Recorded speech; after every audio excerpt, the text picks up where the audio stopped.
السلام علیکم پیارے دوستو، آپ سب سے گزارش ہے کہ ویڈیو کو دیکھنے سے پہلے ایک بار ضرور درود ابراہیمی پڑھ لیجئے، میرے چینل کو سبسکرائب کر دیں، شکریہ۔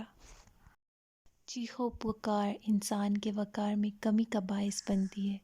لوگوں کو اپنی خاموشی سے خوفزدہ کرنا سیکھو۔ کبھی کبھار ہمیں خاموش رہنا پڑتا ہے، اس لیے نہیں کہ ہم ڈرتے ہیں، بلکہ اس لیے کہ ہمیں رشتے بحث سے زیادہ پیارے ہوتے ہیں۔ دو چیزیں اپنے اندر پیدا کر لیں، ایک چپ رہنا اور دوسرا معاف کرنا، کیونکہ چپ رہنے سے بڑا کوئی جواب نہیں اور معاف کرنے سے بڑا کوئی انتقام نہیں۔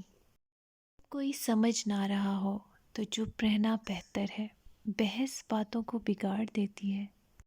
غلط سے غلط انسان کی اصلاح کا بھی واحد راستہ محبت ہے۔ تنقید اور تلخی چاہے کتنی حد پہ کیوں نہ ہو، وہ اصلاح کے لیے کارگر ثابت نہیں ہوتی۔